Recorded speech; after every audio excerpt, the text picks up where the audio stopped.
What's going on, guys? Meteorologist Jonathan Kegges back with you on a Thursday night, getting ready to start the holiday weekend. A lot of people have off tomorrow, so we're officially in the holiday weekend, and storm chances going up a little bit tomorrow, big time on Saturday. We're going to walk all through that and give you the latest high-resolution model data to get you through the rest of the holiday weekend. But today is Thursday, and that means we were talking about the drought. Subtle changes for the positive. As we continue to talk about, it is going to take quite some time. We haven't had our typical blast into the wet season as we normally do, so it will take longer and longer for us to chip away at the official drought. So we're going to take a look at that coming up in just a little bit of time. Thanks for tuning in tonight on News 6 Plus and on the News 6 YouTube page. A nice quiet night for most of the state of Florida. Just a few thunderstorms out there in the mix, mainly southwest of the Turnpike, closer to Tampa, even to the east of Tampa. I'll show you the actual radar picture rather than my face. Thunderstorms down closer to Miami, to the west of Fort Lauderdale. Cape Coral, nasty thunderstorm. Look at all the lightning hanging north of Fort Myers Beach into Fort Myers, Cape Coral. That's where the action is tonight. Not much in the way of thunderstorm action, as we talked about yesterday, especially for the Panhandle and the Central Florida area. But we are talking about the drought first. And again, there's not much change. There was a little for the positive. We're going to go back in time. I'll show you if everybody's ready to look closely at the screen, and we'll go back to what it was last week. See the subtle change? Look close. We're going to go back in time to the present. Ready? In 3, 2, 1. And then that's what we shaved away. It's subtle, but it's something. Still, though, we are now into the month of July, and you see that there is still a lot of the state of Florida in a severe drought. Now, it looks way better than it did. We have the exceptional drought out of here. The extreme drought, that's the red. It's not as prominent through the state of Florida as it was. But we are still in that level 3 out of 5 severe drought category. And again, it's going to take some time, especially I-75, maybe to the end of the summer. And then it's the hope that the El Nino pattern really takes over. And that is what is going to get us through busting this completely and likely keeping us drought-free as we get into the winter. Now, with this said, there were also improvements on the day-to-day drought that were allowed to lift the drought or the burn bans through some of the state of Florida. So Orange, Osceola counties are now out. That happened last Friday. We talked about that. Now the only ones that remain are DeSoto, Collier, Charlotte, Manatee. 1, 2, 3, 4, 5.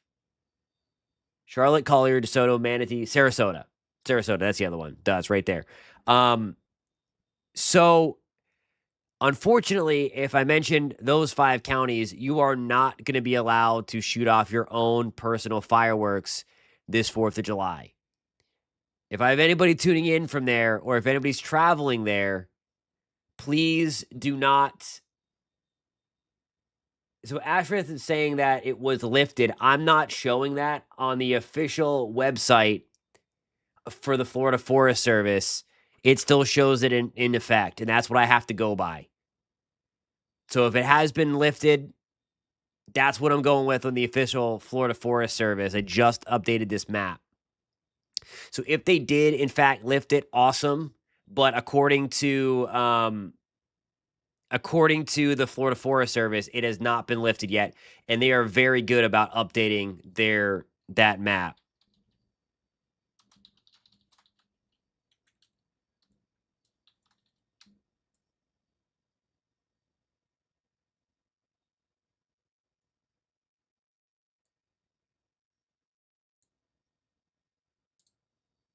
So I'm not sure why they haven't updated their map then. But that's interesting. So it looks like Collier is out of it. So that's good news. But yeah, their map still shows it. But anyway, So those are the 4 counties that are still going to be in burn ban status for the 4th of July. So doing much better than we've been. Here's the rainfall forecast over the next 7 days. Clearly, we're going to focus the rain southwest of the Turnpike. Cape Coral, Fort Myers, the Everglades, Fort Lauderdale, Boynton Beach.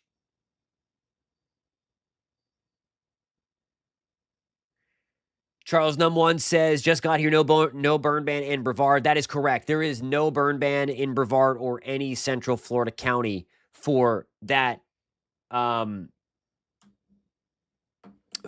matter. So we are doing all right on that part. And that's because, again, the daily drought index, as is coming up in just 1 second, is way below that 500 mark. So we're going to be fine for all of the Central Florida counties. Again, you still want to use caution. These numbers are a little too elevated for my liking, but 500 on this drought index is what gets you in a burn ban.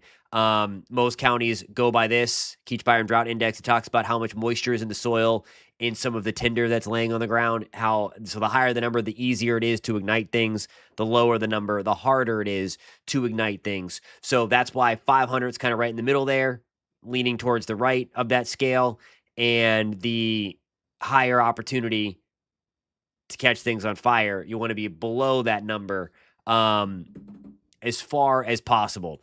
And more rain is coming. Again, I think we start to crank up the rain chances a little bit more tomorrow. It's still not going to be too widespread. There's 4 to 5 o'clock on Friday, scattered thunderstorms in the mix, especially again in South Florida, along and southwest of the Turnpike in Central Florida. A few stray downpours in and around Gainesville on Friday at 5 o'clock. So let's take this out further. I think everybody starts off dry pretty much on the 4th. And then look what happens, 1 o'clock. We really start to light things up. Going forward into the afternoon, that's 7 o'clock. Still some scattered downpours around. However, I think that most everybody is going to be fine when it comes to fireworks. I think all of the rain, most of it anyway, should be out of here by the time fireworks get going 9:30, depending upon what you are looking at, or what time your county, municipality, town sets off the fireworks. So that's 8 o'clock, and I mean, we are looking pretty good. Alrighty, guys, we are already up. We are already up against the first break. So coming up on the other side of the break, we are going to take a look, tropically speaking, in some of the big heat that is building to our north. The northern United States is hotter than Florida, and that's how it's going to be going forward into the holiday weekend. So stick around for that. I will see you guys in about 3 minutes.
Alrighty, guys, welcome back. It is a Thursday night, the start of a holiday weekend as we head into the 4th of July already. Just wild out there. It's going to be hot here, but seasonably hot. It actually is feeling pretty nice outside, all things considered, and it's very comfortable for early July standards. I mean, obviously, yes, it's hot and humid, but nonetheless, it's pretty good. We are watching the heat that we typically get kind of stick towards the north. Look at all the heat warnings in the purple there. That is where we have a heat warning in place. New York City, Philadelphia, parts of Virginia, Pennsylvania, New York, Ohio, Indiana. The entire state of Indiana is tied up in pink. Today, D.C., it was at least 101 at last check. That's without the humidity factored in. It's going to get even hotter over the next couple of days, right smack dab in the mid-Atlantic. 104 in Roanoke, Charlotte, 102. Like, that's crazy. The red boxes are records. That's actually a little bit cooler than the 3rd of July, where it's going to be 100 pretty much all up and down the I-95 corridor without the humidity factored in. So we are shipping the big heat up to them, and we are going to be seasonably hot. I mean, lower 90s. Some of us will break into the mid 90s for sure. But nonetheless, I mean, I feel like more often than not, we're in the mid to upper 90s, and then we fire off those thunderstorms in the afternoon on the 4th of July. Now it is all going to be to the north, at least the biggest stuff out there. What is not out there at all, this is amazing. No new development expected over the next 7 days, officially by the Hurricane Center. I will tell you that just by looking at things long range, there's nothing to help spark activity. The environment is not conducive at all. There's a few little tropical waves out there. There's one by the Antilles. There's another one out here. But boy, I mean, talk about not conducive at all. Hardly a cloud through the Caribbean or the Gulf, Southwest Atlantic. Looking very, very nice. And I mean, again, long range, it looks very quiet. I'm not sure. I don't know if I want to put that bet out there to jinx it or not, but I don't know that we get a named storm in July. The thing of it is I mean, just like what we had, remember that highlight we had a couple of days ago up the southeast corner? Something like that could happen where a front comes down, it stalls over the warm waters, and then it generates it that way. But as far as the deep tropics getting involved, something coming through the Caribbean, coming off of Africa, coming even out of the Central American gyre, that's pretty much shutting down now as we move into the July months. We're looking pretty good, guys. And I love it. The other thing that's out there is, I mean, typically this is what we have, the Saharan dust. Another big plume of Saharan dust getting ready to come over. We may get in on some of this towards the back half of next work week. It's primarily one of the reasons why our rain chances drop again mid to late next week. Not completely zero, but there's a lot of it out there. And it doesn't completely take away development. I think that's one of the big misconceptions is the dust completely takes development away. It's not really the dust. It's the whole layer. It's called the Saharan air layer. So not only is it a dusty, dry layer of the atmosphere, it's very hot. And in order for thunderstorms to grow, there needs to be some cooler air up there for the instability to be generated. And as long as that's there, it becomes much, much harder. It's not impossible, but it becomes much, much harder with something the thunderstorms try to ingest all of that dry, dusty air and pretty much chokes it out and doesn't let the thunderstorms get going. Charles says that graphic makes the Sahara dust look awful. Yeah, if you were flying maybe at about 20,000 feet, 15,000 feet, you'd see a very, very hazy sky. If you're in the thick of it, you can look up and see some of the haze on a clear sky. Otherwise, anyway, you can see some of the milky haze, and that's how it's reflected in our eyes. In the satellite, it looks like this big plume of dust and brownness out there. But that's what that's what we're looking at. Me Love Good Love says on WKMG shows high rain risk for Sunday through Tuesday. Absolutely. Yeah, high rain chances return again starting on Saturday and Sunday. and Monday. I think they start to go down again on Tuesday, and then especially Wednesday and Thursday of next week. And that's whenever that is whenever some of that drier air starts to get back into the Florida Peninsula again. Rain non-existent. Rain is going to be still a thing. It's just not going to be as prominent as likely what we'll see on Saturday. Alrighty, guys, we are up against the second break. Again, when we come back, I'm combing the chat to see if there's any questions out there. Hit me up on the chat. Charles is asking real quick, can you see it from the ISS? Yes, you can see it on a satellite as well. It's I'll have to try to find a real color satellite image. The visible satellite's gone, of course, but on those real visible satellite images, you can actually see it kind of milky out there. I'll try to find one during the break and see if we can share it in the chat. Good question. I'll see you guys in 3 minutes.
Alrighty, guys, welcome back. I'm queuing up a satellite image. I was able to get the actual geo color, as it's called, from the Go satellite. So if you're still with us, who was it that asked that in the chat? Charles. That's right. All right, so here's the color satellite. We'll have to wait for it to loop. I had to go back a little bit further to show it. But look at how gray or brown the clouds are. So when it loops back around, I'll pause it. And you can kind of see them go back. And there it is.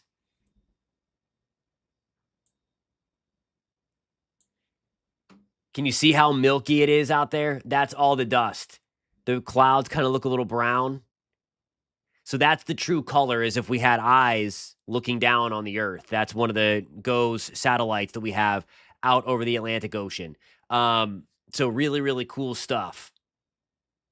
The true color satellite. Let me hit the play button again so you can kind of see.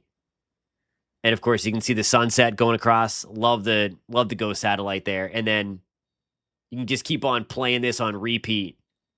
But that's how it looks. There is a little bit in the Caribbean too, not as much, not as highly concentrated out there as well. But that's a really cool product. You can see it leaving the Sahara Desert and then making its trip across the Atlantic Ocean. So some really cool stuff. Great question, great point. And then that's how it's kind of that's our model depicting that in the brown, so you can kind of see it pop off the map a little bit.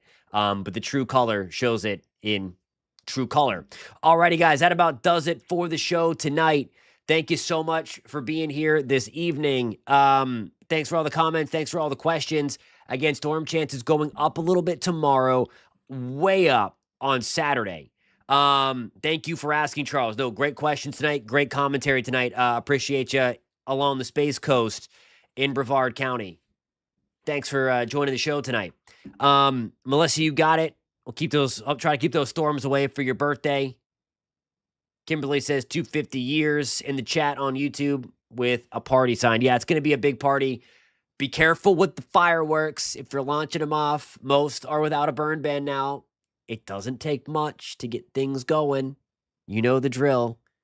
I'll see you guys tomorrow night. Be safe out there. Right again, 9:30, News 6 Plus, and on the News 6 YouTube page. Have a great night. Be safe.